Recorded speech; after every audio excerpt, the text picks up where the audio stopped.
ગુજરાત રાજ્યના પૂર્વ મુખ્યમંત્રી પર કોંગ્રેસના 4 દિગ્ગજ નેતાઓએ પુરાવા વગર જમીન કૌભાંડના આક્ષેપ કર્યા હતા। ત્યારે આ આક્ષેપ લાગતા વિજય રૂપાણીએ આ નેતાઓ પર બદનક્ષીનો કેસ કર્યો હતો, જેમાં પ્રવીણ પરમાર, સુખરામ રાઠવા, શૈલેષ પરમાર, સીજે ચાવડાએ વિજય રૂપાણી પર ખોટા આક્ષેપ કર્યા હોવાનું જણાવવામાં આવ્યું હતું। ત્યારે ગત રોજ આ કોંગ્રેસી નેતાઓએ વિજય રૂપાણીની માફી માંગી હતી અને વિજય રૂપાણીએ પણ તેઓને માફ કરી દેતા તેમણે આ કેસ પાછો ખેંચીને મામલો પૂરો કર્યો હતો।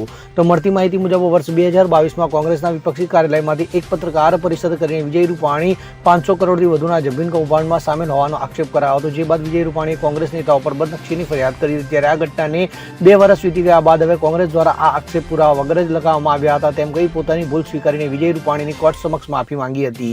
ત્યારે વિજય રૂપાણીએ આ માફી સ્વીકારી લેતા કોર્ટે આ મુદ્દો ગ્રામ્ય રાખી કેસ ડિસ્ચાર્જ કર્યો હતો।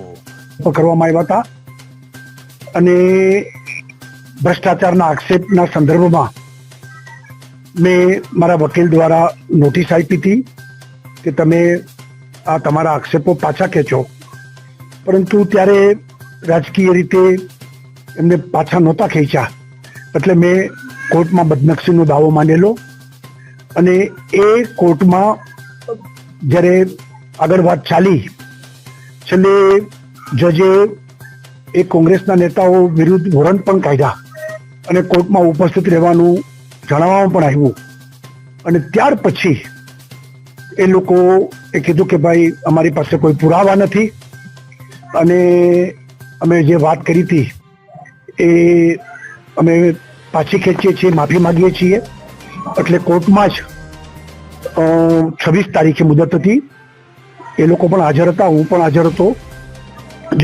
જજની સામે એફિડેવિટ કરીને કોંગ્રેસના મિત્રોએ માફી માંગી છે, એટલે સ્વાભાવિક છે કે ત્યાં આ વિષય પૂરો થતો હોવાથી મેં કેસ પાછો ખેંચ્યો છે। વિજયભાઈ, સુખરામ રાઠવા અને સીજે ચાવડા તો હવે ભાજપમાં છે નહીં, એમાં એવું છે ભાજપમાં છે કે નથી મહત્વનું નથી, સવાલ રાજનીતિમાં જનતા વચ્ચે જે કોઈ નેતા ઉપર આક્ષેપ થતો હોય તો એને જનતા વચ્ચે એ વાતનો ખુલાસો કરવો જોઈએ, એના માટે લડત લડવી જોઈએ, નહીંતર લોકો માને કે તમે ભ્રષ્ટાચાર કર્યો છે।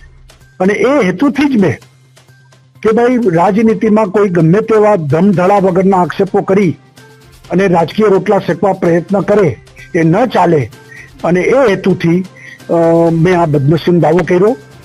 ત્યાર પછી સીજે ચાવડા અને સુખરામભાઈના દીકરા ભાજપમાં આવ્યા, પરંતુ એ વસ્તુ ગૌણ છે। કોર્ટમાં જ એમને જ્યારે માફી માંગી છે એનો મતલબ એ થયો છે કે રાજનીતિમાં ઈમાનદારી એને ખોટી રીતે બદનામ ન કરવામાં આવે। 5 વર્ષ ઈમાનદારીથી કામ કર્યું છે અને એટલા જ માટે મેં કોર્ટમાં દાવો કર્યો હતો। કમનસીબે રાજકીય નેતાઓ પર થતા આક્ષેપો અંગે કોર્ટમાં કોઈ બદનસીબ દાવા બહુ ઓછા થાય છે।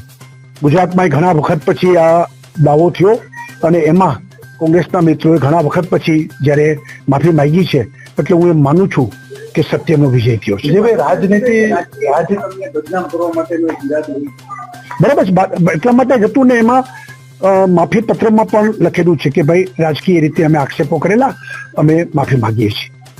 Bureau report CN24 news. હવે જુઓ દેશ દુનિયાની તમામ ખબરો તમારી આંગળીના ટેરવે। ઉઠાવો મોબાઈલ અને Google Play Store પરથી ડાઉનલોડ કરો અમારી CN24 ન્યૂઝ મોબાઈલ એપ।